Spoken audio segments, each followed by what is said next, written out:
श्री लक्ष्मी नारायण भगवान की। स्त्री भाष्यकार भगवान श्री रामानुजाचार्य स्वामी जी महाराज की। विश्ववन जगदाचार्य श्री त्रिदंडी स्वामी जी महाराज की। हरि ओम। शांति शांति शांति। श्रीमन्नारायण लक्ष्मी नारायण श्रीमन्नारायण लक्ष्मी श्रीमन्नारायण नारायण नारायण श्रीमन्नारायण नारायण श्रीमन्नारायण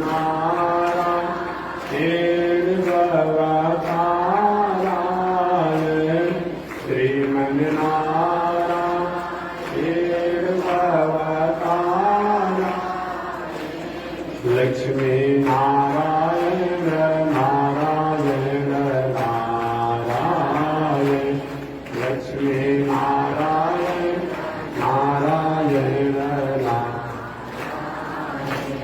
श्रीमन्नारायण जगन्नारायण श्रीमन्नारायण जगन्नारायण लक्ष्मी नारायण नारायण नारायण लक्ष्मी नारायण नारायण श्रीमन्नारायण नारायण नारायण श्रीमन्नारायण नारायण बोलिए श्री लक्ष्मी नारायण भगवान की। अनंताचार्य कृपया वेदांत द्वय पारगम रामकृष्णांग्रिसद्भक्तं विश्वक्सेन मुनिं भजे। काषायं यज्ञशूत्रं शुचिवपुषि तथा चोर्ध्वपुण्ड्रं च भाले। यस्यास्ते दक्षहस्ते कलिकुमतिगिरीन्द्रेन्द्रवज्रं त्रिदण्डं संसाराग्नि प्रशान्त्यै भृतजलममलं दारुपात्रं पवित्रं श्रीविश्वक्सेन सूर्य पदकमलयुगं श्रेयसे संश्रयामि। लक्ष्मीनाथ समारम्भां नाथयामुनिमध्यमाम् अस्मदाचार्यपर्यन्तां वन्दे गुरुपरम्परां। नारायणाय विद्महे वासुदेवाय धीमहि तन्नो विष्णुः प्रचोदयात्। महालक्ष्म्यै च विद्महे विष्णुपत्न्यै च धीमहि तन्नो लक्ष्मी प्रचोदयात्। तन्नो लक्ष्मी प्रचोदयात्। परमाराध्य श्री लक्ष्मी नारायण भगवान नित्य वंदनीय पूज्य गुरुदेव श्री त्रिदंडी स्वामी जी महाराज के जुगल चरणों में कोटिशः नमन। भगवत भागवत आचार्य कैंकर्य पारायण महानुभाव महर्षि वेदव्यास जी श्रीमद् भागवत महापुराण महाग्रंथ की रचना करते समय श्रीमद् भागवत महापुराण में सबसे पहले मंगलाचरण किए। मंगलाचरण इसीलिए किए कि हम जो ग्रंथ लिखने जा रहे हैं यह ग्रंथ वर्तमान भूत भविष्य तीनों काल में सुनने वाले का मंगल है। हम लिख रहे हैं हे अनिर्विघ्न पूरा हो, इस भावना से भी उत्प्रोत होकर के मंगलाचरण किए। लिखने के बाद जो पढ़ने वाले हैं उनका भी मंगल हो और सुनने वाले जो है उनका भी मंगल हो, समस्त प्राणियों का मंगल हो, समस्त सृष्टि का मंगल हो। इस मंगल की भावना से भावित होकर के महर्षि वेदव्यास जी ने मंगलाचरण में व्यास जी महाराज ने कहा कि मैं उनको प्रणाम करता हूं, उनको मैं वंदन करता हूं, उनकी मैं शरणागति करता हूं, उनकी मैं प्रपत्ति करता हूं, उन सत्य को मैं ध्यान करता हूं, उन सत्य को मैं चिंतन करता हूं, उन सत्य को अपने जीवन में मैं स्थापित करता हूं, जिससे या जो या जिनसे, जो या जिससे या जिन से जन्माद्यस्य जितो न्यादितरतस् चार्थे स्वभिज्ञ स्वाहा तेने ब्रह्म हृदय आदि कवये मुह्यन्ति यत् सूरय तेजो वारि मृदाम जथा विनिमयो यत्र त्रिसर्गो वृषा धाम्ना स्वेन सदा निरस्त कुहकम सत्यम परम धीमहि। विद्वानों ने इसके ऊपर बहुत बड़ी व्याख्या किया है। संक्षिप्त हम जाने, जन्माद्यस्य, जन्माद्यस्य का मतलब जन्म आदि, जन्म आदि। तो जन्म आदि का मतलब जिनसे या जिससे या जो पूरी दुनिया के जन्म, पालन, संहार और मोक्ष, इन चारों के जो हेतु हैं, जो कारण हैं, उनके बिना इस दुनिया में किसी का कुछ नहीं होता है। जो पूरे समस्त प्राणियों के, समस्त सृष्टि के जन्म के कारण हैं, पालन के कारण हैं, संहार के कारण हैं और मोक्ष के कारण हैं। आपने सुना होगा कथा, जिस समय सृष्टि के प्रारंभ में ब्रह्मा जी जब प्रकट हुए भगवान के नाभि कमल से, तो ब्रह्मा जी को आज्ञा हो गया कि सृष्टि करिए। अब ब्रह्मा जी सृष्टि करने का प्रयास को किए कि सृष्टि कैसे किया जाए। बहुत दिनों का प्रयास किए ब्रह्मा जी, सृष्टि करने का ज्ञान नहीं हो पाया। तब आदेश हुआ कि हमको ध्यान करके आप तप कीजिए, तब आपको सृष्टि करने का ज्ञान होगा। तो जिन ब्रह्मा जी को बिना भगवान के ध्यान चिंतन किए जन्म आने सृष्टि करने का ज्ञान नहीं रहा, पालन भी ब्रह्मा जी करते हैं लेकिन भगवान की आज्ञा से करते हैं, और संहार भी भगवान की ही आदेशानुसार होता है, और मोक्ष भी भगवान की ही आदेशानुसार होता है। तो जो या जिनके इशारे पर या जिनके द्वारा या जिनसे या जो पूरे दुनिया के जन्म, पालन, संहार और मोक्ष का कारण है, उनको व्यास जी कहते मैं प्रणाम करता हूं। जन्माद्यस्य जतो न्वयादितरतस् सार्थे स्वभिज्ञ स्वराट् तेने ब्रह्म हृदय आदि कवये मुह्यन्ति यत् सूरयः तेजो वारिमृदाम् यथा विनिमयो यत्र त्रिसर्गो मृषा धाम्ना स्वेन सदा निरस्तकुहकम् सत्यम परम धीमहि।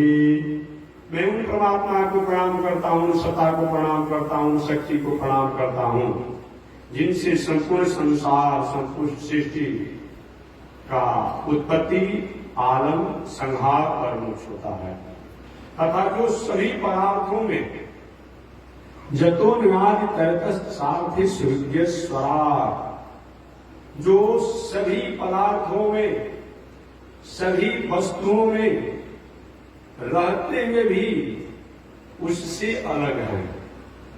दुनिया में रहते हुए, दुनिया के पदार्थों में रहते हुए, दुनिया की वस्तु में रहते हुए भी जतो निवाद तरतस सारथि सुविज्ञ स्वरा, जो रहते हुए भी दुनिया में और दुनिया से अलग है। ऐसा होता है क्या कि दुनिया में रहते हैं, वस्तु में रहते हैं, पदार्थ में रहते हैं, लेकिन पदार्थ और वस्तु में रहने के बाद भी उससे अलग रहते हैं। जैसे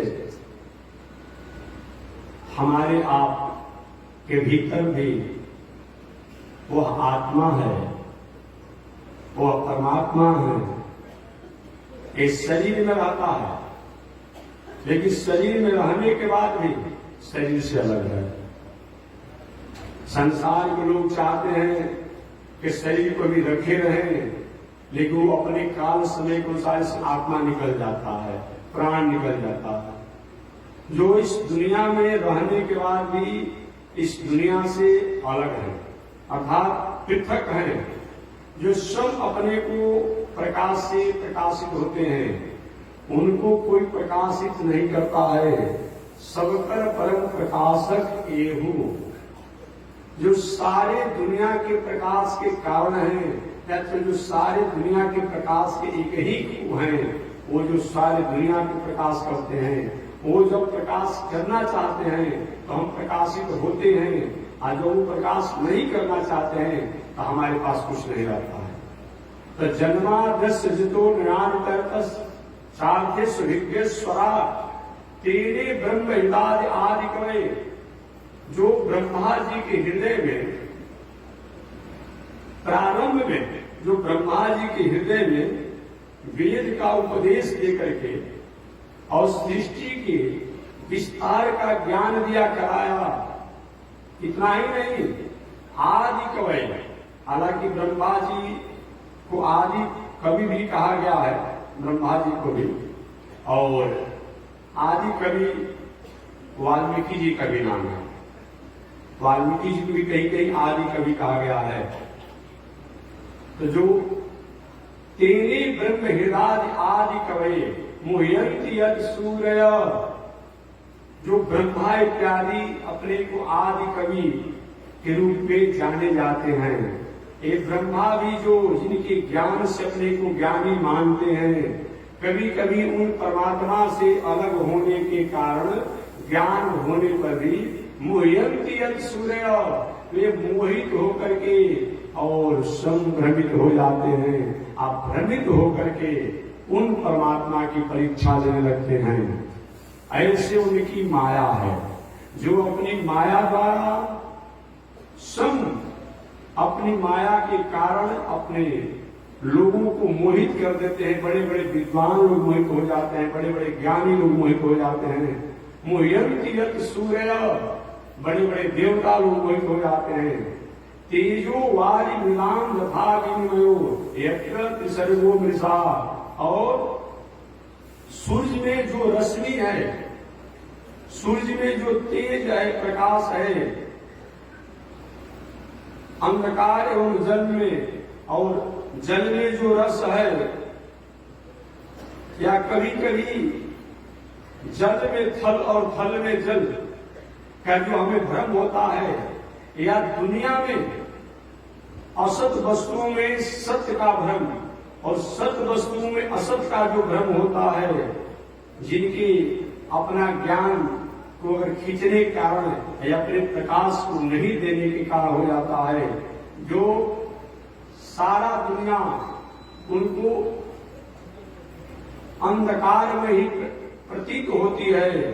ऐसे धामना स्वेन सदा निरस्त कुहकम सत्यम परम धीमहि, लेकिन जो अगर प्रकाश दे देता है तो जहां दुनिया में कुछ भी नहीं है, वहां भी प्रकाश को हम प्राप्त कर लेते हैं, ज्ञान को प्राप्त कर लेते हैं। ऐसे सत्य स्वरूप में होकर के, सत्य सतायाम स्वरूप में होकर के, शक्ति स्वरूप में होकर के, ज्ञान स्वरूप में होकर के, प्रकाश स्वरूप में होकर के, आनंद स्वरूप में होकर के जो पूरी दुनिया को सभी प्रकार से कल्याण करते हैं, मंगल करते हैं, तेजोमय करते हैं, आनंदमय करते हैं, प्रकाशमय करते हैं, उन सत्य स्वरूप परमात्मा को मैं प्रणाम करता हूं। इसलिए व्यास जी ने सीधी सीधी बात यही है कि सत्य को प्रणाम किया।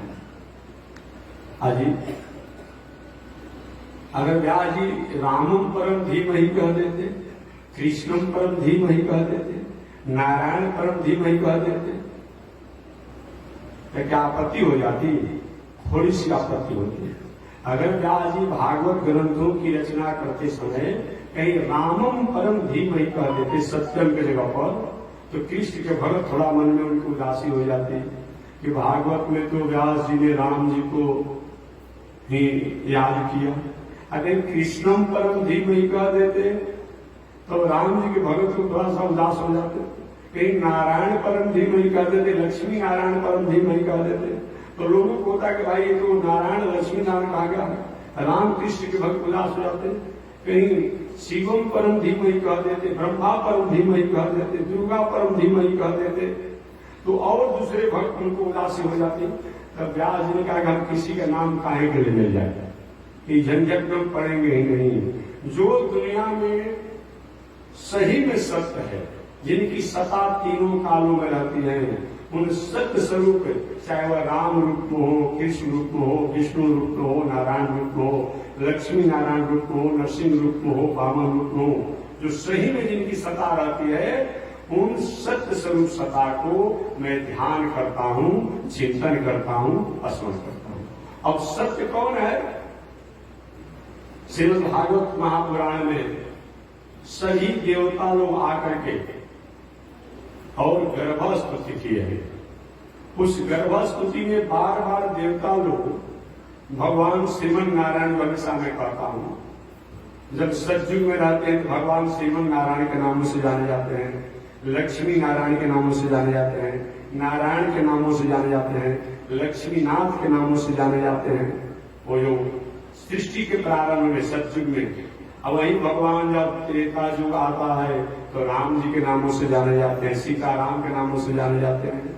अब वही भगवान जब द्वापर युग में आते हैं तो राधा कृष्ण के रूप में जाने जाते हैं, रुक्मिणी कृष्ण के रूप में जाने जाते हैं। अब वही भगवान जब कलयुग आता है तो कल्कि अवतार के रूप में जाने जाते हैं, कल्कि अवतार के रूप में जाने जाते हैं। तो व्यास जी कहते हैं मैं उन सत्य को प्रणाम करता हूं जिन सत्य को भागवत में सभी देवता लोग गर्भस्तुति किए हैं, और गर्भस्तुति करते समय उसमें ब्रह्मा जी, शंकर जी, इंद्र जी, कोई जी बाकी नहीं था। सभी लोग जाकर के गर्भस्तुति किए, देवकी के यहाँ जाकर के कारागार में जाकर मथुरा में देवकी के यहाँ सब लोग ने गर्भस्तुति किया। गर्भ में जब भगवान आ गए तो, और आने का प्रभु देखिए आप सत्य हैं, अपने सत्य वचन को छोड़िएगा मत। और दूसरी बात, सत्य इसलिए भी कहे कि वेद स्वरूप में आप हैं, आप मंगल स्वरूप में आप हैं, सत्य स्वरूप में आप हैं। अतः अपने मंगल स्वरूप, सत्य स्वरूप को, वेद स्वरूप को और प्राणियों के आप भावनाओं को भक्त स्वरूप में हैं, भगवत स्वरूप में हैं। इन स्वरूपों को कभी आप भूलिएगा मत। इसीलिए जब गर्भस्तुति किया गया तो 5-6 बार सत्य शब्दों को याद दिलाया है देवताओं ने। इसे मालूम पड़ता है देवता लोग सत्यम परम धीमहि के अधिकारी नहीं हैं। मानो व्यास जी ने बता दिया कि देवता लोग ने स्तुति किया। श्री रामचरितमानस, वाल्मीकि रामायण, अध्यात्म रामायण, काकभूषुंडी रामायण, लोमस रामायण, जो वशिष्ठ रामायण, ये सब रामायण पढ़ेंगे तो आज भगवान को सत्य संकल्प से स्तुति किया गया है। ये जानते हुए महर्षि वेदव्यास जी ने कहा कि हम झंझट में नहीं फंसेंगे, विवाद में नहीं फंसेंगे। जो पूरी दुनिया का नियामक और नियंता है, जो सत्य सत्ता रूप में होकर के पूरी दुनिया के जन्म में पालन, संहार और मोक्ष करते रहता है, जो सत्य स्वरूप में होकर के, सत्ता स्वरूप में होकर के दुनिया को प्रकाशित करता है, आनंदित करता है, उन परमात्मा को, उन श्रीमन नारायण को मैं प्रणाम करता हूं। आगे व्यास जी ने मंगलाचरण के दूसरे श्लोक में धर्म शब्दों को याद किया। वो सत्य रहता कहाँ है, वो नारायण रहता कहाँ है, वो विष्णु रहते कहाँ है, वो राम रहते कहाँ है, वो कृष्ण रहते कहाँ है। जो सत्य रूप में राम जाने जाते हैं, सत्य रूप में कृष्ण जन जाते हैं, सत्य रूप में विष्णु जन जाते हैं, सत्य रूप में लक्ष्मी नारायण जान जाते हैं, वो कहाँ उनका निवास है। निवास तो उनका अनंत है, लेकिन ऐसे निवास अनंत होने के बाद जो धर्म के रूप में, साक्षात धर्म के स्वरूप के रूप में रह करके और जगत के प्राणियों का उद्धार करते हैं।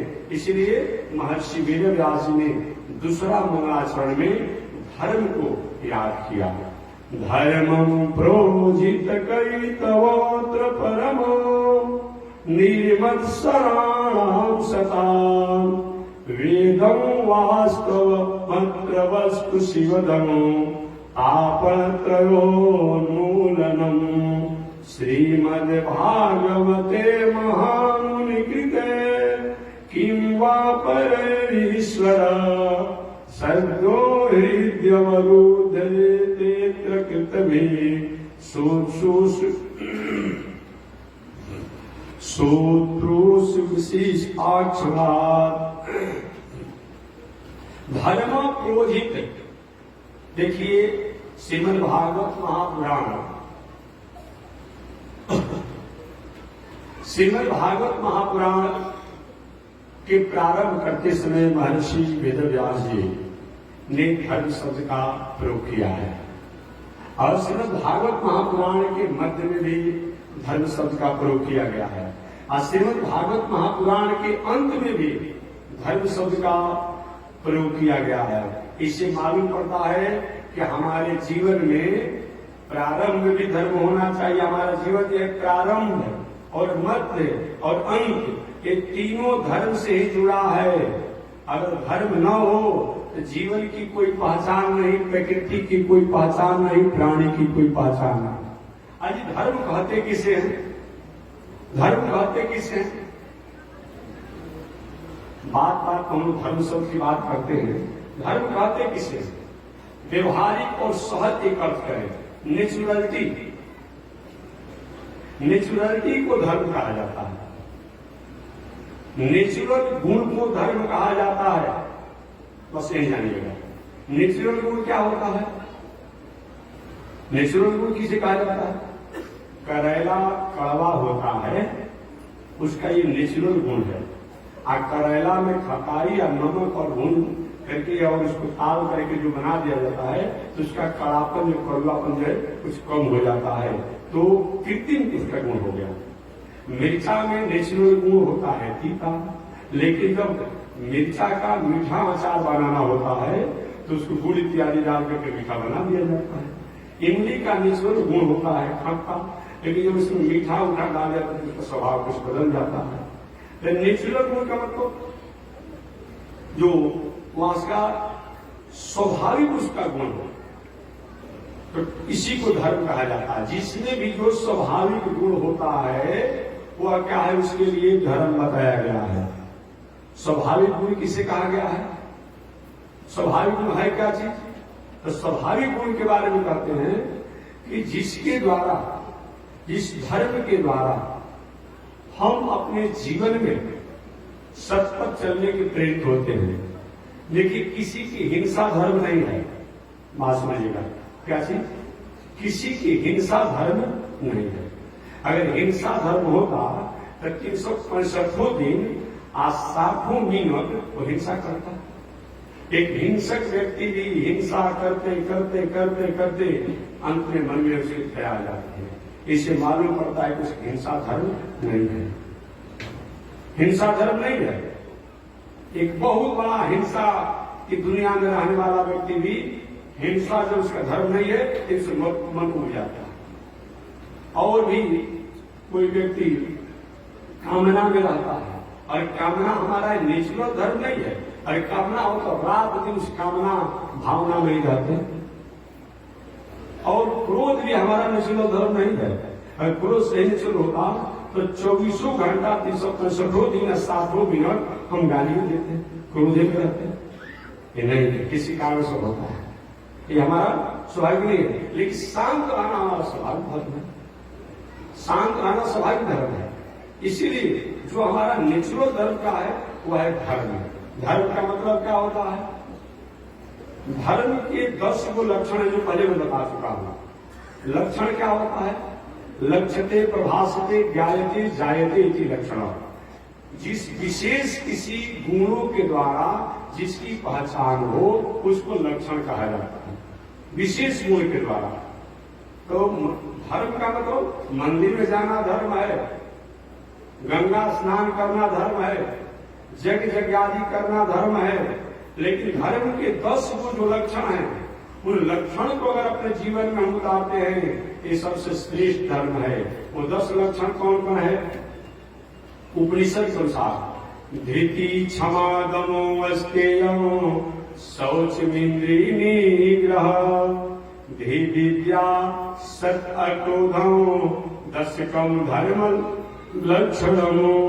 धृति, धैर्य, विषम से विषम परिस्थितियों के आने के बाद भी धैर्य को खोना नहीं, ये धर्म के लक्षण है, ये धर्म के अंग है।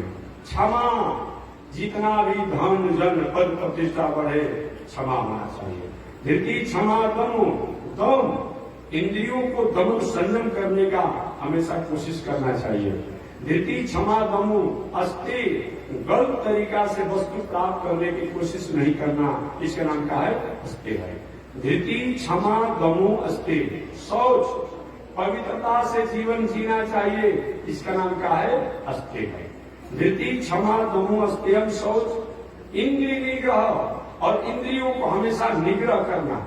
इंद्रियां कहीं भटकाव में जा रही हो उसको बार बार रोकना, एक का धर्म का लक्षण है। इंद्रिय निग्रह। ही, बुद्धि से विचार करके तब काम करना, ये धर्म का लक्षण है। धी विद्या, सत्य का है असत्य का है ये निर्णय करके सत्य में रहना, असत्य को त्यागना, ये धर्म है। धी विद्या, सत्य, और सत्य में जीवन जीना चाहिए। और अक्रोध, और अक्रोध माने अपना लाभ, अपना फायदा के लिए दूसरे को नुकसान पहुंचाने के लिए क्रोध नहीं करना चाहिए। ये 10 गो धर्म के लक्षण है। या धर्म रूपी पुरुष जो है, वो धर्म रूपी पुरुष के यह 10 गो अंग है।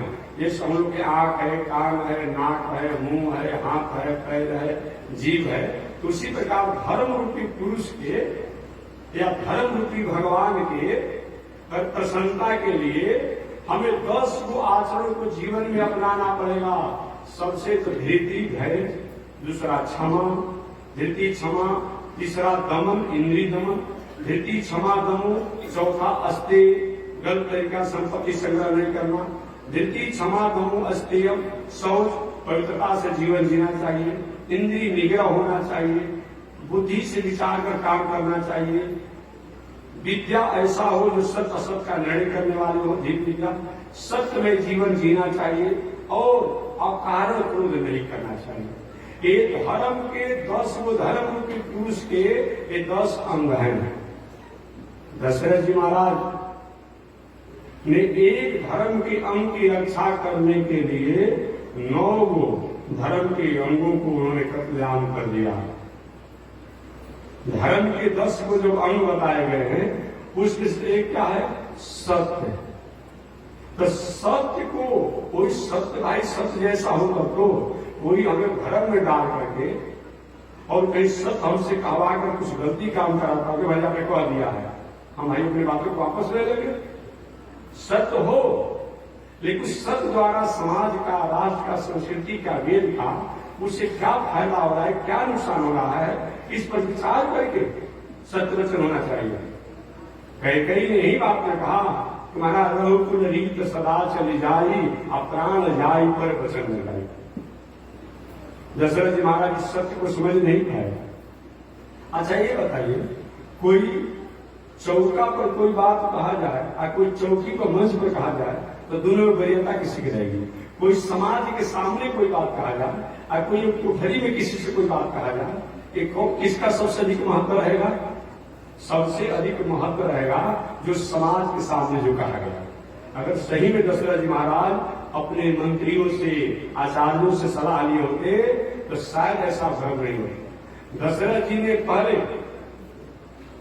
पहले घोषणा कर चुके हैं कि राम को कल अगले दिन युवराज बनाना है, राजा बनाना है, सबको बता दिए, मंत्रियों से लेकर के सबको बता दिए। वो सत्य का पालन नहीं होना चाहिए। और जो कैकेयी के भवन में जाकर के उन्होंने कहा कि ठीक है, मैं तुम्हारे वचन को मैं मानूंगा, और कैकेयी ने वचन मनवा कर राम जी को वनवास की बात किया कि कहाँ मानने की बात है, पूछना तो चाह रहा था। दशरथ जी को देवी जी जब सत्य की बात हो तुम कहो कि रघुकुल रीत सदा चली जाए, अप्राण जाए पर वचन न जाए, तो वो सत्य जो कहे है समाज के सामने उसका क्या होगा। लेकिन कैकेयी की भावना में इतने पह गए दशरथ जी महाराज कि सत्य रूप के पुरुष की रक्षा नहीं कर पाए, बल्कि सत्य का एक अंग जो है, बल्कि धर्म का एक अंग जो है सत्य, और उसकी रक्षा करने के लिए पूरे शरीर को समाप्त कर दिए। अरे हमारा हाथ है, पैर है, नाक है, आंख है, कान है, सब कुछ है। अगर कहीं एक हाथ को कट जाने से पूरा शरीर की रक्षा हो जा रही है, तो क्या पूरे शरीर को समाप्त करना अच्छा है कि हाथ को कटवाना अच्छा है? अच्छा नहीं होगा कि हाथ कट जाए, गुड़ कट जाए, बचे तो रहेंगे। तो धर्म के 10 जो अंग हैं, वो 10 अंग में एक सत्य का दुहाई देकर कैकेयी ने अगर दशरथ जी महाराज को बांधना चाहा तो कहना चाहते कि नहीं, पहले मैं जो सत्य कहा हूं, जो वचन दिया हूं, उसको पहले मैं पूरा करूंगा और बाद में तुम्हारे पर विचार करूंगा। ऐसा दशरथ जी ने नहीं किया, जो दशरथ जी के लिए कष्ट का कारण हुआ। इसलिए धर्म के 10 जो लक्षण हैं और धर्म के 8 जो खंभे हैं, धर्म के 8 जो खंभे हैं, कौन कौन? यज्ञ, अध्ययन, दान, तप, धीति, क्षमा, संतोष, अलोक। ये धर्म के 8 खंभे हैं। जैसे पंडाल जो है लकड़ी के खंभा पर, बंबू पर या लकड़ी के खंभा पर टिका हुआ है ये पंडाल, इसके नीचे हम बैठे हैं। तो धर्म नाम का सेतु जो है या धर्म नाम का छत जो है वो भी 8 जो खंभा पर टिका हुआ है। वो 8 खंभा कौन कौन है? सबसे प्रथम है यज्ञ, यज्ञ में जीवन होना चाहिए। दूसरा क्या है? अध्ययन, इज्जात है, अध्ययन में जीवन होना चाहिए, इज्जात है। दानानी, और तीसरा है दान। धर्म का तीसरा खंभा क्या है? दान है। और चौथा तप है, पांचवा धीति है, छठवां क्षमा है, सातवां संतोष है और 8वां अलोक है। ये 8 खंभा पर ये धर्म टिका हुआ है। तो जो व्यक्ति अपने को धार्मिक मानता है उनको इस 8 खंभों का सहारा लेकर के और उपनिषद के 10 लक्षण का सहारा लेकर के अगर धर्म करता है तो वो धर्म कहलाएगा। मनमाने ढंग से कोई कुछ करे वो धर्म नहीं कहलाएगा। कि कोई भी हम काम करते हो धर्म हो जाएगा। जब शास्त्र धीमुत्सृज्य वर्तते काम कारक, जो शास्त्र की विधि को त्याग करके अगर कोई कार्य करता है उससे सीधी शांति और राष्ट्र जगत का कल्याण भी होता है। इसलिए महर्षि वेदव्यास जी ने दूसरे मंगलाचरण करते हुए श्रीमद् भागवत महापुराण के कहा कि धर्म प्रोजित कई तवोत्र परमो निर्मत्सराणाम सता वेदम वास्तवत्र सस्तु शिवदम आपतयोन्मूलनम। कहते कि मैं उनको प्रणाम करता हूं जो सत्य स्वरूप में रह करके पूरे दुनिया का जन्म पालन संहार और मोक्ष करते हैं, जो ब्रह्मा के हृदय में ज्ञान प्रकाश के रूप में प्रकाशित करते हैं, जिनकी सत्ता नहीं रहने पर ये दुनिया के लोग उसको असत घोषित कर देते हैं, जो बड़े बड़े विद्वान जिनको कथन करने में कभी कभी भ्रम में पड़ जाते हैं, वह कहीं दूसरा नहीं है, वह धर्म स्वरूप में है, वह धर्म के द्वारा जाना जाते हैं, वह धर्म के द्वारा पहचाने जाते हैं। वह धर्म प्रोजित कई तो परमो, वह महर्षि वेदव्यास कहते हैं कि मैं जो कुछ भी इस भागवत में इस ग्रंथ में वर्णन कर रहा हूं, लिख रहा हूं, ये क्या है? ये धर्म से अलग नहीं है, या धर्म का वर्णन ही है, और वह धर्म भी अलग नहीं है, वह परमात्मा के स्वरूप से अलग नहीं है, वह भगवत तत्वों से अलग नहीं है, वह भागवत तत्वों से अलग नहीं है। जिनके जानने से, जिस धर्म को जानने से भक्त लोग सहजता से उस ब्रह्म तत्वों को पहचान लेते हैं, जिन धर्म को जानने के कारण सहजता से भक्त लोग उस ब्रह्म को पहचान लेते हैं, जो उस धर्म को जानने से शास्त्रों के प्रयोजन को लोग समझ जाते हैं। और जब तक से धर्म को नहीं जाना जाता है, तब तक से शास्त्रों के प्रयोजन और उद्देश्य को नहीं समझा जाता है। जिस धर्म की व्याख्या भागवत में करके और ब्रह्मा से लेकर के शंकर जी से लेकर के देवताओं से लेकर के जोगियों से लेकर के कवियों से लेकर के सबको जो प्रेरणा दे करके धर्म के द्वारा सतपथ पर चलने का, सतपथ पर लोगों को प्रेरित करने का जिससे प्रेरणा प्राप्त होता है, ऐसे धर्म तत्वों को हमारे महर्षि वेदव्यास जी ने दूसरे मंगलाचरण में वंदन किया। इस प्रकार केवल प्रारंभे में धर्म नहीं, मैंने पहले बताया, उपसंहार करते समय भागवत का भी महर्षि वेदव्यास जी ने धर्म शब्दों को से ही उपसंहार भागवत का किया। नमो धर्माय महते नमः कृष्णाय वेदसे ब्राह्मणेभ्यो नमस्कृत्य धर्मान वक्षे सनातनम्।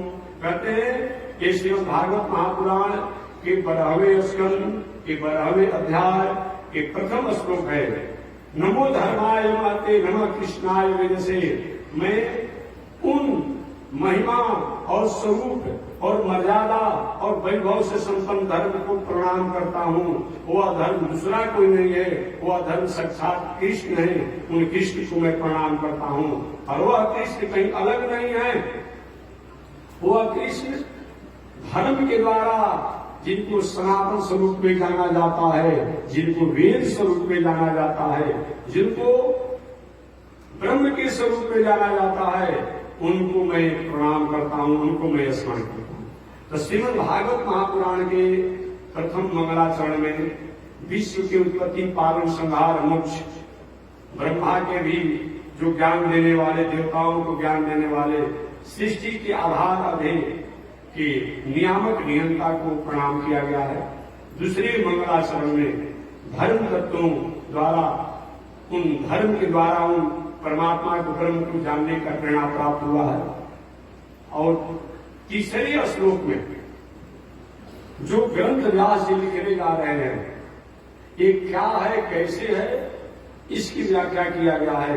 आज कोई वस्तु होता है, उसका प्रचार दिखता है कि इतना मजबूत है, अमुक है, अमुक है, अमुक है। तो व्यास जी कहते हैं कि मैं जिसको लिखने जा रहा हूं, ये क्या है? निगम कल्पतरोर्गलितं फलम् सुखमुखादमृतदर्व संयुतम् पिबत भागवतम् रसमालयम् मुहुरहो रसिका भुवि भावुका। निगम कल्प तरोर गलितम फलम।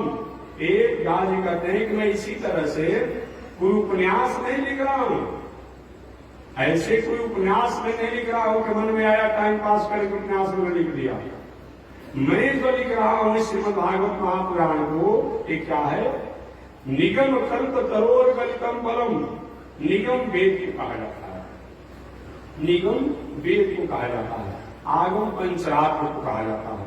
तो कहते हैं कि मैं जो लिख रहा हूं, निगम कल्प तरोर गलितम फलम, एक वेद रूपी कल्प वृक्ष का पका हुआ फल है। निगम माने वेद रूपी, निगम कल्प तरोर गलितम फलम। तो वेद रूपी कल्प तरु माने वृक्ष का, गलितम फलम, गलितम माने सड़ा हुआ नहीं, पका हुआ, सुपक्व, सुपरिपक्व एक फल है। और यह है क्या? अब होता है कि महाराज जी जब फल है अब क्या हुआ है, इसमें दोष आने की संभावना हो सकती है कि नहीं, परिपक्व है। और फल सुखुखाद, एक फल एक अपने से पकता है, एक दवा केमिकल द्वारा पकाया जाता है, और एक फल जो होता है कभी सूख जो है, सूखा जो है उसमें स्पर्श कर दिया तो उस फल का स्वाद बढ़ जाता है।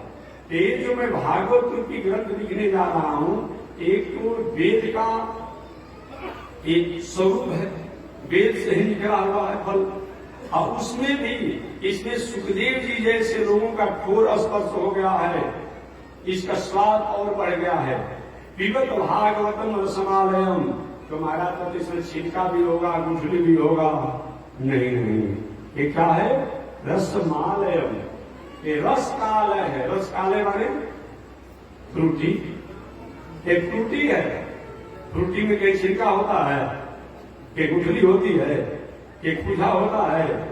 ये भागवत रूपी जो है ये फल, ये क्या है, एक फ्रूटी है, ये रस ही रस है, रसमालयम। इसमें न छिलका है, न गुठली है, न रेसे है, ये रिफाइंड करके है। और इसकी एक और विशेषता है, किसी को इच्छा हो कि हम पूछ में कहीं आम खाएं, पका हुआ तो मिलेगा जल्दी, हो सकता है दक्षिण भारत में कहीं मिलेगा, लेकिन हर जगह नहीं मिलेगा, नहीं मिलेगा। और किसी की इच्छा कहीं आम का स्वाद लेना है तो 6 महीना साल भर तक भी अपना दुकान पर अच्छे से दुकानों में फ्रूटी रखा हुआ है, मैंगो फ्रूटी, अमुक फ्रूटी। अब क्या करेंगे आप, जाएंगे बाजार से लेंगे, उसमें ऐसा कुछ केमिकल डाला हुआ है, कुछ द्रव्य डाला हुआ है कि 2-2 वर्षों तक वो खराब होने की बात नहीं है। तो सुखदेव जी ने ये भागवत रूपी ये फल में जो अपना चोंच रूपी द्रव्य को डाल दिया, स्पर्श कर दिया है, और तो इसमें गुण ही गुण है, स्वाद ही स्वाद है, इसमें कहीं कोई दोष की कोई स्थिति नहीं है। वही कहते हैं कि इसमें तीसरे श्लोकों में भागवत की महिमा और भागवत की गरिमा उन्होंने बताया। निगम कल्पतरोर गलितम फलम, कहते हैं कि ऐसे मुंह रहो तो महाराज जी कितना बार पीना चाहिए, एक बार भोजन करने से काम चल जा रहा हो, एक बार बोलने से काम चल जा रहा हो, एक बार सोने से काम चल जा रहा हो, एक बार पानी पीने से काम चल जा रहा हो, एक बार देखने से काम चल जा रहा हो, एक बार सुनने से काम चल जा रहा हो, एक बार कथा सुना करके सुन करके काम चला लीजिएगा। लेकिन भोजन रोज करेंगे, पानी रोज पिएंगे, बोलेंगे रोज, सोचेंगे रोज, और कथा एक बार कायम होना चाहिए। इसीलिए कहते हैं पिबत भागवतम रसमालयम मुहुरहो रसिका भूमि भावुका। हे भावुको, हे रसज्ञो, मुहुरहो, बार बार रोज रोज हमेशा जब मौका मिले तो भागवत सुनिए, पढ़िए। एक न एक दिन इसको पढ़ने सुनने से हमें ज्ञान होगा, आत्मज्ञान होगा, संसार से वैराग होगा, और परमात्मा से हमें अनुराग होगा। इसलिए बार बार सुनना चाहिए। आपने सुना होगा, एक बार मैं बताया था कथा, काशी के बहुत बड़े विद्वान थे, उनका नाम था मधुसूदन सरस्वती। क्या नाम था? मधुसूदन सरस्वती जी थे। तो अपने योग साधना द्वारा ही अपने जीवन को आनंदित करने वाले थे मधुसूदन सरस्वती जी। एक बार कुछ संतों ने कहा, महाराज चलिए ना वृंदावन में, वृंदावन चलिए, वहां कृष्ण की लीला भूमि है, ब्रज गोकुल इत्यादि मोड़ घूमेंगे, फिरेंगे, रहेंगे। मधुसूदन सरस्वती के, हमको वृंदावन नहीं जाना। नहीं जाना? क्यों? अरे वृंदावन क्या जाना, मैं अपने आत्मा राम अपने हृदय में हूं, परमात्मा को, कृष्ण को, राम को यदि हासिल करते रहता, वृंदावन में जाकर क्या करेंगे? मैंने सुना है वो ग्वालिया और कृष्ण जो है बहुत नटखट स्वभाव का है, गोपियों को परेशान कर देता, हैरान कर देता, उनका माखन भी खाता और उन्हीं को बुलाना द्वारा अपनी माता द्वारा डांट भी सुनाता। वहां जाएंगे कहीं सुबह सुबह जग करके, कहीं माखन मिश्री मारने लगेगा, कहीं कुछ करेगा, कहीं उधम मचाएगा, हमारी साधना बिगड़ जाएगी, मैं नहीं जाऊंगा। संतों ने कहा, देखिए जिस गली को लीला की है वहां नहीं जाना है, कि वृंदावन चलिए। अब महात्मा लोग लगातार कहते रहे। एक दिन मन कहता है, मन जब संत लोग रोज रोज कहते ही हैं तो चलो ना वृंदावन घूमने। जो पैदल जाइए नहीं करेंगे काशी छोड़ करके, लेकिन रोज रोज बार बार जब कहने लगे, एक दिन मधुसूदन सरस्वती जी के चलिए अब चलेंगे वृंदावन, एक उस गली में नहीं जाना है जिस गली में उसने लीला किया है और चंचलता की। मन कहता पहले चलिए तब तो बाद में पता चलेगा। वही मधुसूदन सरस्वती जी वृंदावन में गए। अब वृंदावन में जब गए तो मन सुनो आ गए हैं कि कहीं मैं जाऊंगा नहीं। मन करा एक बार घूम ही लेंगे तो क्या होगा, चलिए। और जब ही उस लीला गलियों में गए जहाँ भगवान श्री कृष्ण लीला किया था, अब मधुसूदन सरस्वती जी जो अपने हृदय में जिन ब्रह्म को चिंतन करते, निधासन करते, मधुसूदन सरस्वती द्वारा अचानक शब्द निकल पड़ा, बंसी विभूषित करा नवनील रावा। ये मधुसूदन सरस्वती जी का वाक्य है, शब्द जो बंसी से विभूषित है, पीताम्बर को धारण किया है, घुंघराला बाल है, सांवला शरीर है, कृष्णात किमपि तत्व महम न जाने। उन कृष्ण से अलग कोई तत्व मैं नहीं जानता हूं। अब जो अपने हृदय में जिन परमात्मा को आनंदित करने वाले थे वो कहते हैं कि कृष्ण से अलग कोई मैं तत्व नहीं जानता हूं। इसलिए बार बार सुनने से एक न एक दिन हमारा दिल, हमारा दिमाग, हमारा मन बुद्धि उस जाकर के बैठता है। व्यास जी कहते हैं हे रसक हे महानुभाव, इसलिए एक वेद रूपी कल्प वृक्ष से सुपरिपक्व जो गिरा हुआ जो फल है, आपके महाराज फल गिरने के बाद उसमें कुछ इस प्रकार की कुछ त्रुटियां आ जाती है, बहुत देर कामयाब नहीं होता है। अगर फल कहीं डायरेक्ट ऊपर से कहीं गिरे तब तो कुछ दोष होने की बात हो, लेकिन फल कहीं वहां से टूट कर गिरा दूसरे डाली पर, वहां से तीसरे डाली पर, वहां से तीसरे डाली पर, वहां से चौथे डाली पर, ऐसे करके गिरता है तो उस फल में दोष होने की संभावना नहीं होती है। ये भागवत रूपी जो कल्प वृक्ष जो है, इस कल्प वृक्ष निकला हुआ जो फल है, ये डायरेक्ट नहीं गिरा है। ये कैसे गिरा है? भगवान श्रीमन नारायण द्वारा यह फल कहाँ आया? ब्रह्मा जी के पास आया। ब्रह्मा जी ने अपने बड़े बेटा सनक सनंदन सनातन सनत कुमार को सुनाया। सनक सनंदन सनत कुमार ने अपने छोटे भाई नारद जी को सुनाया। नारद जी ने इस कथा को महर्षि वेदव्यास जी को सुनाया और वेदव्यास जी ने अपने पुत्र सुखदेव को सुनाया। इस प्रकार ये जो डाली प्रणाली होते आया है, अतः इसमें फटने की और फूटने की संभावना नहीं है।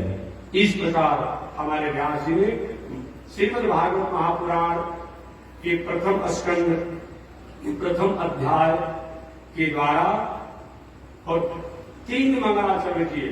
प्रथम मंगलाचरण में भगवान की वैभव और सत्ता का वर्णन किए, जिनके द्वारा पूरे दुनिया का जन्म पालन संहार और मोक्ष करते हैं, उन परमात्मा का वर्णन किए।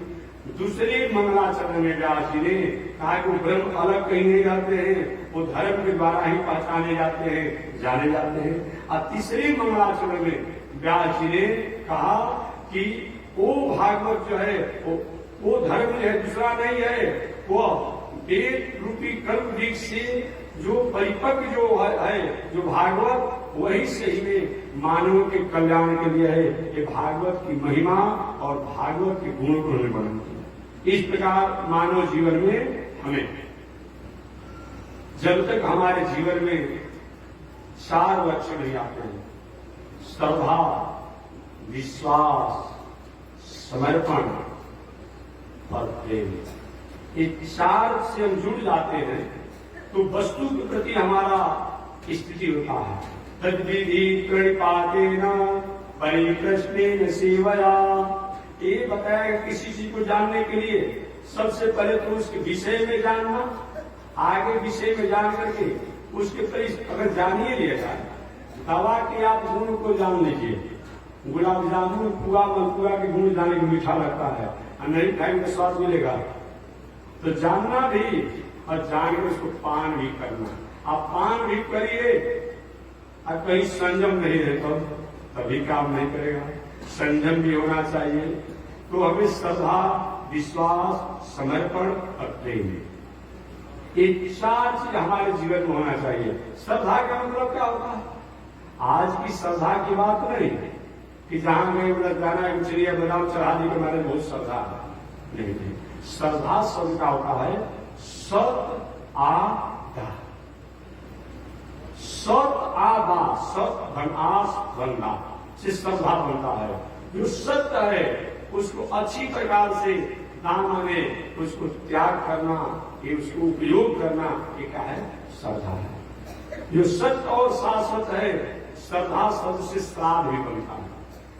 श्रद्धा शब्द से श्राद्ध भी बनता है। इसे पितरों को हम क्या करते हैं? भावना से श्राद्ध में उनको अर्पण करते हैं। तो जो सत्य चीज है उसको अच्छी प्रकार से दान करना, त्याग करना, ये क्या श्रद्धा है?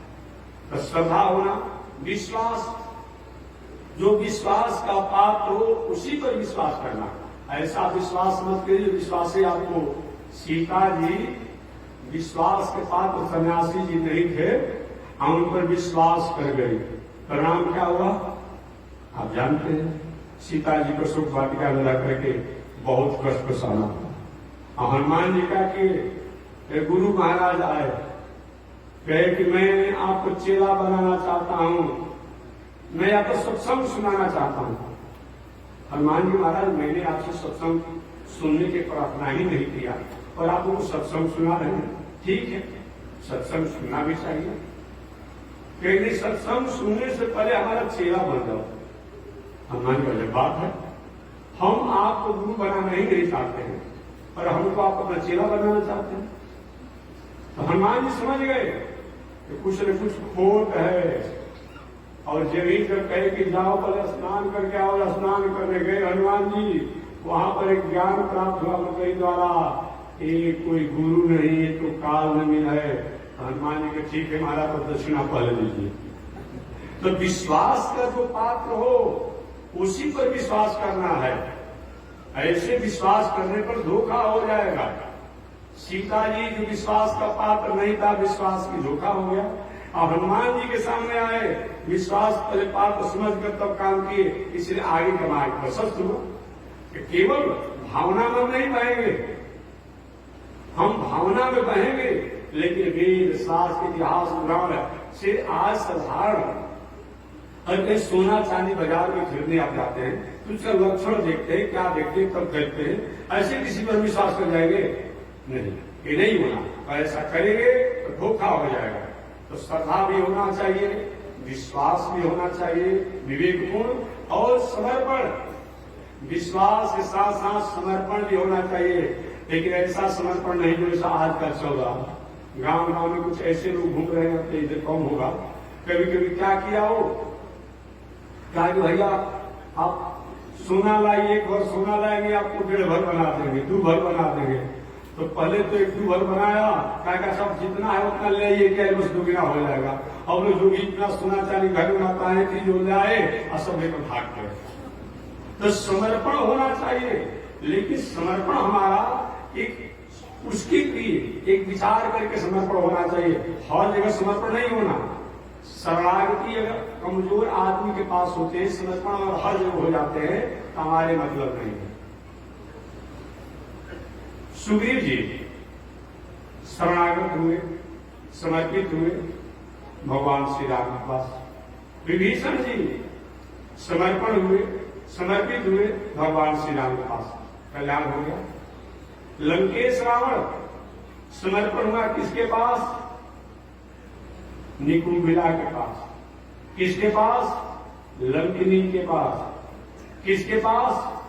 और उसके जो मंत्री थे, परिणाम क्या हुआ? वो समर्पण उसका असफल हो गया, अमंगल हो गया, अहित हो गया, नुकसानकारक हो गया। हमें समर्पण करना चाहिए, लेकिन समर्पण की पात्रता को समझ करके ही समर्पण होना चाहिए। इस प्रकार श्रीमद् भागवत महापुराण में महर्षि वेदव्यास जी ने मंगलाचरण किया। आगे यह श्रीमद् भागवत महापुराण, अब देखिए पहले आपको बताया गया कि रोमहर्षण सूत जी का नाम पहले आया था। अयोध्या यहाँ कथा होगी तो कौन सुनाएगा? उग्र सर्वास्व जी सुनाएंगे। जबकि नियम है कि जब तक कोई स्थान जो संकल्प लिया हो वो पूरा नहीं करता हो तो व्यास गद्दी पर तो व्यास जी को बदलना बहुत अनुकूल नहीं है। यहाँ देखिए शुरू में हम सुनेगी रोमहर्षण सुवाच, रोमहर्षण सुन जी कथा सुना रहे थे। अयोग कथा हम लोग जो सुनेंगे उग्र सर्वास्व की बात है। एक दिन पहले मैंने याद दिला दिया था, ऐसा क्यों हुआ? ऐसा क्यों हुआ? कथा प्रारंभ किए रोमहर्षण सुन जी, महात्मा कथा इत्यादि सब हो रहे थे। अभी कथा सुना रहे हैं कौन? उग्र सर्वास्व जी सुनाएंगे। ऐसा क्यों?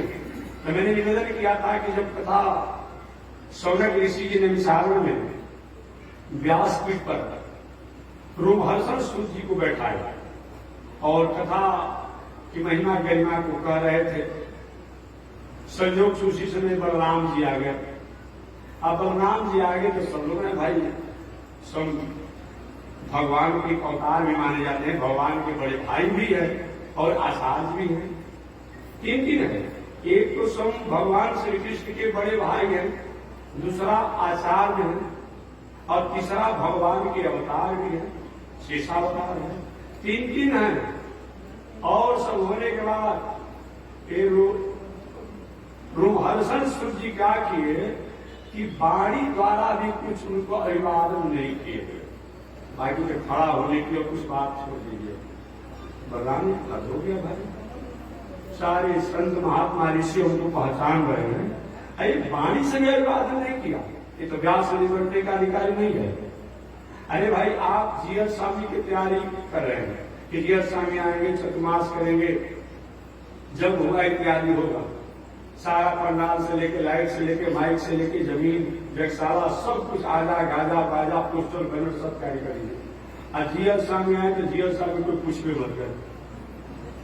अब क्या मतलब होता है? ये पंडाल का लाइट माइक का आज का जिसके नाम पर जिसको जग कराना है उसको कुछ भी मत करिए। यही हाल है।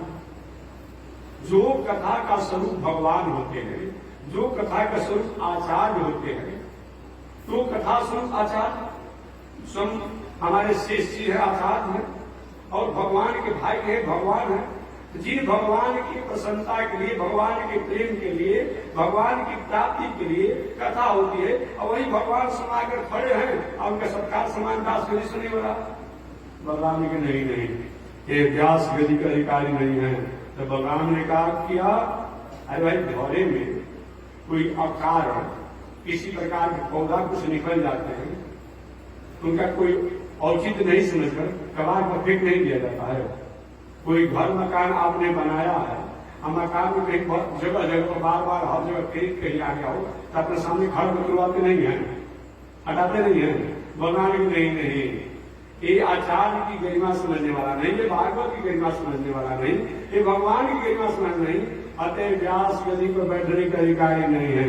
तो बलराम ने क्या किया? एक चक्कर और लिस्ट आदमी है भला भगवान का एक प्रभाव समझेंगे, वो यहीं पर रोमहर्षण सूत जी गिर गए, मर व्यास कृष्ण सारे संत महात्मा ऋषि देवता लोग चुप रख गए।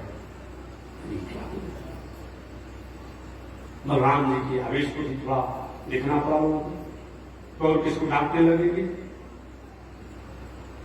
कुछ देर में थोड़ा सा शांत हुए तो हे भगवान, हे प्रभु, आपकी महिमा को हम सब जानते हैं, ऋषि प्रार्थना किया, मैं आपको प्रणाम करता हूं, लेकिन हम लोग का क्या होगा? हम लोग ने संकल्प लिया था कि जब तक ये कथा पूरा नहीं कर देंगे तब तक ये आयु दीर्घायु बने रहेंगे। अब पीछे में आपने मार्ग को मार दिया, अब हमारे कथा का क्या होगा? हम क्या करें? हमारा ठाकुर बुरा भाग गया। बलराम जी के ऋषि हो, एक मर्यादा से विहीन होकर कथा सुना रहे थे, इसीलिए इनको ऐसा हुआ, इसीलिए इनको हुआ। अरे भाई, माता पिता गुरु इत्यादि। एक और उदाहरण ले लें कि मान ली कोई राष्ट्राध्यक्ष को कहीं प्रोग्राम आना हो, बात में किसी राष्ट्राध्यक्ष का प्रोग्राम हो और सारी तैयारी पूरी जनता से लेकर सरकारी कर्मचारी से की हो और राष्ट्राध्यक्ष जी के आने पर कुछ भी मत करे, वो अधिकारी आला के मगर रहेंगे तो सबको बर्खास्त कर दिया जाएगा, बर्खास्त कर दिया जाएगा ना। जिनकी तैयारी के लिए सब कुछ किए हैं, उनके आने पर कोई बैठाने को नहीं पूछ रहा है, बोल नहीं रहा है, तो क्या होगा? बहुत बड़ा दमना हो जाएगी। वही हुआ बलराम जी कहे कि ये अधिकारी नहीं जैसे होगा, लेकिन आप लोग कहीं भी मैं जिया दूंगा, ये ना कर दूंगा, मेरे पास संजीवनी विद्या है। लोगों ने प्रभु देखिए भाई हम नहीं आपको आज्ञा देंगे, लेकिन आप कुछ ही समझ लीजिए। तब ऋषि ने कहा कि अगर आप दूसरा उपाय बताइए क्या करना चाहिए। कि महाराज कभी के पुत्र जो है वो भी इन्हीं के समान उद्भट विद्वान है, तो उन्हीं को व्यास गद्दी पर बैठा दीजिए, यही हम लोग की आज्ञा है। तो वही रोमहर्षण सूत जी के पुत्र जो है उग्र सर्वासुत जी को व्यास गद्दी को पुनः बैठा दिया गया। बलराम जी को हम क्या करें? ऋषि ने कहा कि हो सकता है पुनः कुछ घटना घट जाए कि प्रभु आप जिस तीर्थ यात्रा में थे उस तीर्थ यात्रा में आगे बढ़ जाइए। वही बलराम जी तीर्थ यात्रा करने के लिए आगे निकल गए। इसीलिए कहीं आप कथा पढ़ेंगे तो थोड़ा सा कुछ नहीं जानने के चलते लोग को भ्रम हो जाता है। भाई वहां पर रोमहर्षण सूत जी की कथा है और अभी कथा प्रारंभ हुआ है, आपको सर्वासूत की बात आ गई, इसीलिए मैंने बता दिया। चलिए मैं अपनी बातों को निवेदन करता हूं। इस प्रकार श्रीमद् भागवत महापुराण में महर्षि वेदव्यास जी ने 3 श्लोक से संपन्न कर मंगलाचरण किया और मंगलाचरण करने के बाद व्यास गद्दी पर बैठे हुए जो रोमहर्षण सूत जी के पुत्र हैं, जिनका नाम है उग्र सर्वासुत जी। यह उग्र सर्वासुत जी गोमती के तट पर स्थित नैमिषारण्य में हजारों वर्षों तक चलने वाले धर्म संसद में व्यास गद्दी को स्वीकार करके और सौरक ऋषि जो 88,000 संत महात्माओं को अगुवाई कर रहे हैं, उन लोग के पूछने पर कि महाराज ऐसा कौन उपाय है जो भगवान श्रीमन नारायण को, जो भगवान राम को, जो भगवान कृष्ण को, हमेशा मैं कहूंगा कहीं राम कृष्ण वामन नरसिंह है या जो भी आए श्रीमन आए, एक और राम माने खाली राम मत समझ लीजिएगा, कृष्ण माने खाली कृष्ण मत समझ लीजिएगा, नारायण माने नारायण मत समझिएगा। आजकल के कुछ महात्मा लोग ऐसा विवाद का बात कर दे रहा है, मत पूछिए। और कितना वो राम का भगत है समझे में नहीं आ पाता। राम का भक्त जो होगा कृष्ण का विरोध करेगा और कृष्ण का भगत होगा नारायण का विरोध करेगा, तो भक्त कैसे कहलाता है? तो मैं कभी के पूछता हूं महानुभाव से, ऐसा टीका टिप्पणी करता है, ये कहता है कि राम ही को कहता है, तो रामचरितमानस में ही मानसकार ने कह दिया कि राम जी से मुक्ति नहीं, राम जी से मुक्ति नहीं, मुक्ति होगा दूसरे से। किससे होगा? बारी मथे गिरत हो हिमरो, पढ़े कभी आप लोग, बारी मथे गिरत हो हिमरो, सिकता ते बरुते, बिन हरि भजन भवतरि हो, यह सिद्धांत लबे। और बताइए ना, सफा राम जी को मानसकार ने हटा दिया, कहा कि दुनिया में रहने वाले लोग अगर इस संसार से तरना चाहते हो, उभरना चाहते हो, मुक्त चाहते हो, तो बिना हरि के भजन का कल्याण नहीं होगा। और वो राम के भाव में समाज को जो मतवाला और उत्तलापन, जो उन्माद प्रकट करने वाले महानुभाव हैं, अब इसका और तो क्या करेंगे? उन महानुभावों से पूछिए वो क्या करेंगे? क्या तो हरि शब्द आ गया है, अब यह नहीं करेंगे तो हरि का मतलब राम होता है। जब हरि का मतलब राम होता है तो राम का मतलब हरि नहीं होगा, राम का मतलब नारायण नहीं होगा, राम का मतलब कृष्ण नहीं होगा, राम का मतलब वामन नहीं होगा, राम का मतलब नरसिंह नहीं होगा, राम का मतलब विष्णु नहीं होगा। इसीलिए ऐसा शब्द न बोला जाए। एक वाद होता है, एक विवाद होता है, एक वितंडावाद होता है। तो वितंडावादी क्या करता है? जो बात कहता है उसी के बात को उसकी बात खंडन हो जाती है। ऐसा बात न किया जाए, इसलिए हमारे यहाँ एस नारायण श्रीमान श्रीरामनिकेतना नाग पर्यंक मुसृज्य यादतो मथुरामपुरे, वही भगवान श्रीमन नारायण, वही लक्ष्मी नारायण, वही लक्ष्मीनाथ, वही रमनाथ, जो त्रेता युग में राम बन करके आते हैं, द्वापर युग में कृष्ण बन करके आते हैं, और कल युग में कल की अवतार होते हैं, वही है। इसीलिए श्री सौनक जी ने, जो 88,000 ऋषियों की अगुवाई करने वाले हैं, कहते हैं कि हे रोमहर्षण सूत जी के पुत्र उग्रश्रवासुत जी, मैं आपसे जानना चाहता हूं कि जो भगवान श्रीमन नारायण को प्रसन्न और प्राप्त करने के लिए अनेक साधना बताए गए हैं, जो यज्ञ तप इत्यादि तीर्थ व्रत बहुत कुछ बताया गया है, लाखों लाखों करोड़ों करोड़ों जीवन में साधन करने को बताए गए हैं, जबकि हर मनुष्य के लिए संभव नहीं है। अल्पस्य काल बहवस्य विघ्ना अनेको मुनिर्यस, अल्प काल है, बहुत से दिन है, अनेकों मुनियों के अनेक प्रमाण हैं। ऐसे स्थिति में अपना विधि कार्य है। जिन परमात्मा को, जिन भगवान श्रीमन नारायण को प्रसन्न करने के लिए, प्राप्त करने के लिए, आज अपने कल्याण करने के लिए, अपना मोक्ष प्राप्ति के लिए बहुत बड़े बड़े साधक लोग बहुत बड़ी साधना करते हैं। कोई योग करता है, कोई जप करता है, कोई जग करता है, कोई साधना करता है, कोई तीर्थ करता है, कोई व्रत करता है, कोई और अनेक प्रकार के साधन करते हैं। क्या उन परमात्मा को सहज और सरल रूप में, समान रूप में प्रसन्न करने का, प्राप्ति का क्या उपाय है? उन भगवान को कैसे प्रसन्न किया जा सकता है? या दूसरा उन्होंने कहा कि महाराज मैं 6 प्रश्न आपसे करूंगा। सौनक ऋषि कहते हैं उग्रश्रवासुत जी से कि मैं आपसे 6 प्रश्न करूंगा, और इन 6 प्रश्नों के द्वारा मैं उन ब्रह्म तत्वों को, उन धर्म तत्वों को, उन प्रकृति तत्वों को, उन सृष्टि तत्वों को, उन परमात्मा तत्वों को मैं जानना चाहूंगा। आगे सुजने का पूछिए समय की क्या पूछना चाहते हैं? 6 प्रश्न। वही 6 प्रश्नों को श्री सौनक जी ने नैमिषारण्य में रोमहर्षण सूत जी के पुत्र उग्रश्रवासुत जी से 6 प्रश्न किया। यही 6 प्रश्न का उत्तर जो है पूरा श्रीमद् भागवत महापुराण है। वो 6 प्रश्न का है। तो सबसे प्रथम प्रश्न श्री सौनक ऋषि ने उग्रश्रवासुत जी से किया कि मानव को भगवान की प्राप्ति के लिए क्या करना चाहिए?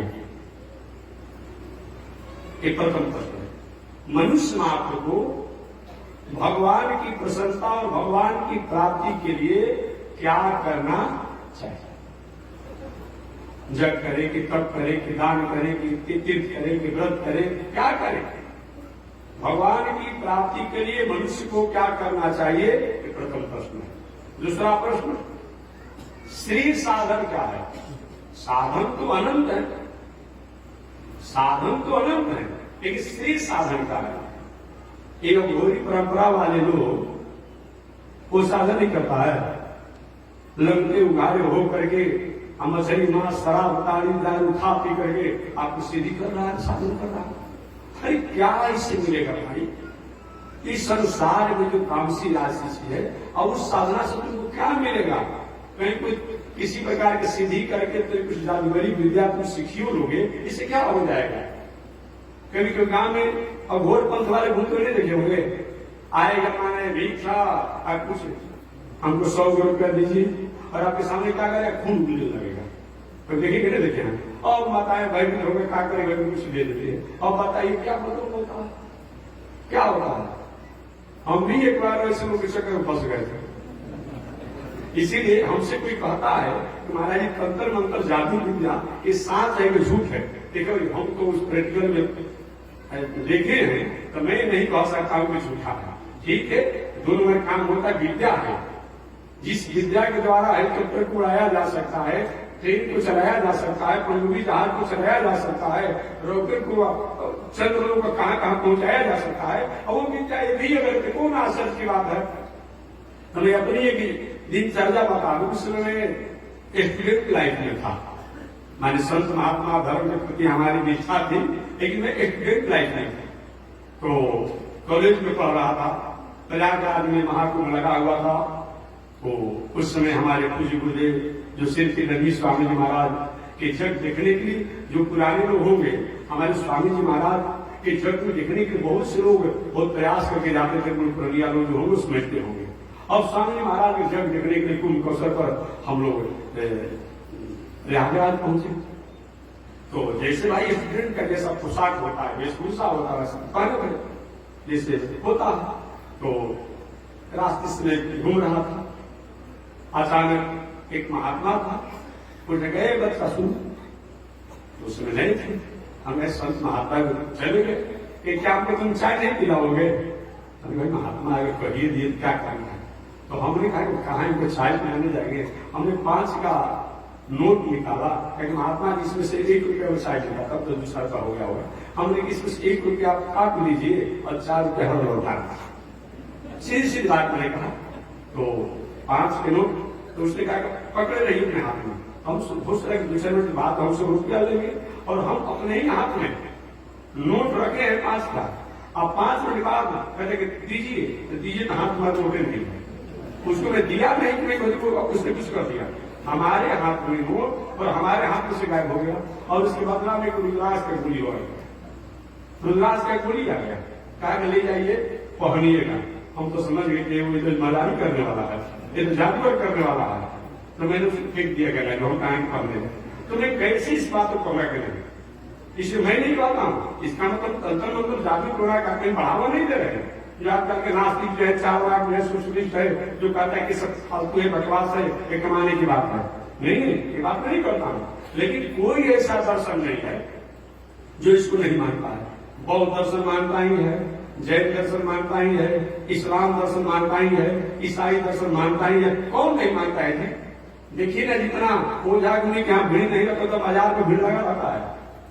ठीक होना नहीं होना एक अलग की बात है, क्यों नहीं जागरूक करता है? जाइए ना क्रिश्चनों के यहाँ, जले फूक करके कहते सब काम करा देंगे, न सर्दी होने देंगे, न बुखार होने देंगे, सब काम जल फूक कर सब ठीक करना चाहता है। ईसाई भी करता है, इस्लाम दर्शन भी करता है। जाइए गया में बौद्ध मंदिर में, देखिए वहां कितना तंत्र मंत्र करता है। जैनियों के यहाँ जाइए, उनका विजय कुछ है।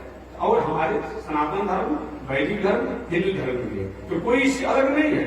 तो मैं निवेदन करना चाहता हूँ, बताइए 1 वर्ष 2 वर्ष 55 वर्ष लगा करके और कोई साधारण एक तंत्र मंत्र जादू टोना करे, से क्या मतलब होता है? एक श्री सौनक ऋषि ने श्री उग्र सर्वासु जी से कहा, महाराज श्री साधन क्या है? साधन तो अनेक हैं, लेकिन श्री साधन क्या है? जिस साधन के द्वारा समाज का, प्रकृति का, प्राणियों का मंगल हो और परमात्मा के चरणों में प्रेम हो और शरीर त्यागने के बाद हमारा कल्याण हो, उन परमात्मा से हमारा संबंध हो। क्या है? दूसरा प्रश्न है श्री साधन क्या है? और तीसरा प्रश्न शास्त्रों का सार क्या है? सौनक ने कहा कि शास्त्र क्या कहना चाहता है, महाराज इसको भी आप बताइए। और चौथा, भगवान श्री कृष्ण रूप में, भगवान श्री कृष्ण रूप में क्यों इस संसार में, जब पूरी दुनिया में व्याप्त और व्यापक होकर के भी वे उनको आकार प्रकार के रूप में क्यों आना पड़ता है? आज कोई सम आला कमान होता है, जहां से आदेश देता है काम हो जाता है। और भगवान को रामा अवतार, कृष्णा अवतार, भावना अवतार, नरसिंह अवतार, ऐसे भगवान को अवतार क्यों लेना पड़ता है? क्या वहां से काम नहीं हो सकता था? और अगला प्रश्न है, तो भगवान अवतार लेते हैं तो कौन कौन भगवान का अवतार होता है? उन अवतारों में मुख्य अवतार कौन है? उन अवतारों भगवान जो है एक क्या क्या लीला करते हैं?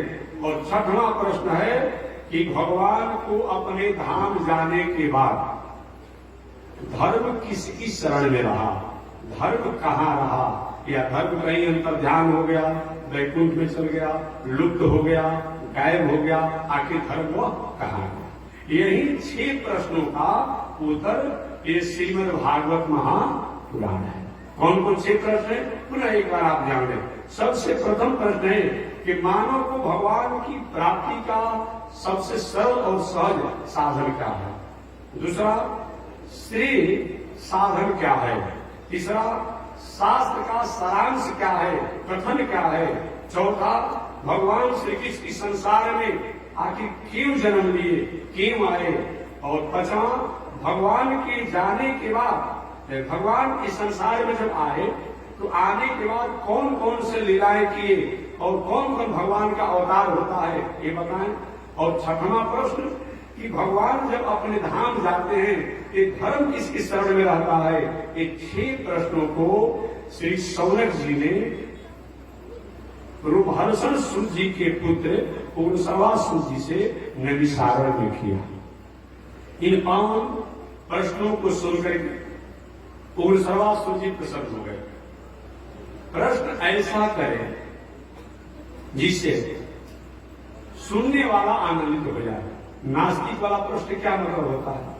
अब कभी कभी नास्तिकों द्वारा प्रश्न किया जाता है कि महाराज जी, एक बार मतलब आने वाला है भादो में ना, कभी कभी नास्तिक लोग प्रश्न करता है कि भगवान कहाँ रहते हैं, तो कोई कहता है कि क्षीर सागर में, तो नास्तिक कहते हैं कि क्षीर सागर में रहते हैं भगवान, तो रात दिन उसी में रहते हैं तो उनको परेशानी नहीं होती है।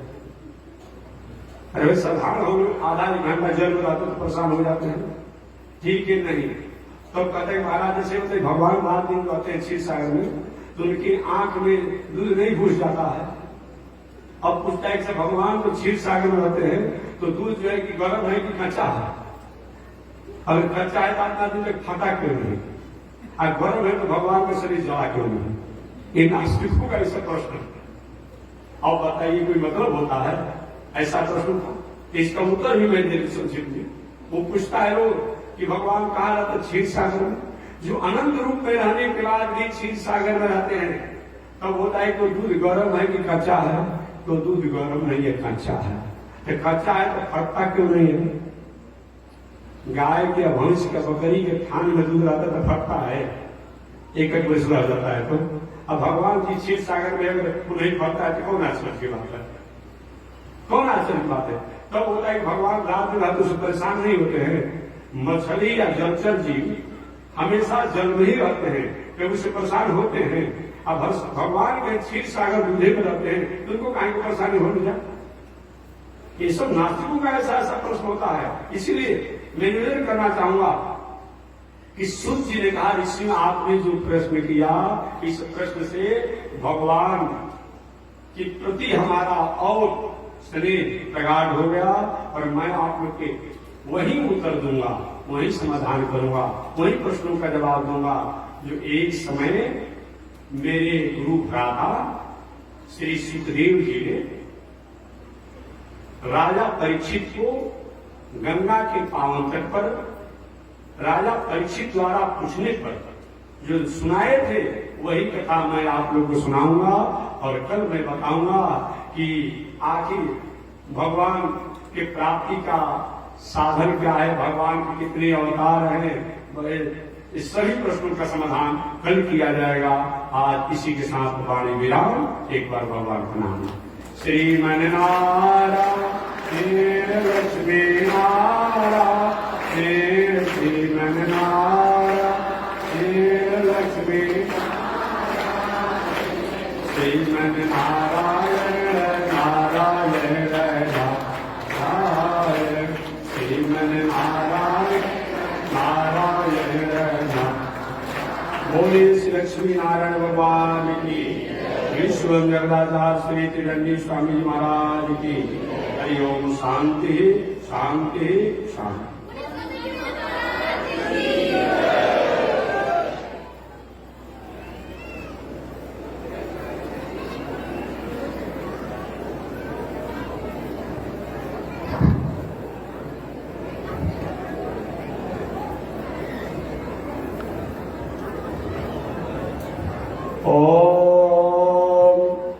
चंद्रमा मनसो जातः चक्षुः सूरजो अजायत श्रोत्राद्वायुष प्राणसमुखाग्निरजायत श्रीसुते लक्ष्मी शपथन्यावहोरात्रे पार्श्वे नक्षत्राणि रूपमस्मिनौ जातम् विश्वनिगाढा मयि गाढ सर्वलोकं मयि गाढ कासायं यज्ञसूत्रं शुचिवपुषि तथा चोर्ध्वपुण्ड्रं च वाल यस्यास्ते दक्षस्ते कलिकुमतिगिरीन्द्रेन्द्रवज्रं त्रिदण्डं संसाराग्निभृशान्त्यै मृतजलममलं दारुपात्रं पवित्रं श्रीविश्वक्सेनसूर्य पदकमलयुगं श्रेयसे संश्रयामि लक्ष्मी नारायण भगवान की विश्वजगदाधार श्री त्रिदंडी स्वामी महाराज की हरि ओम शांति शांति शांति।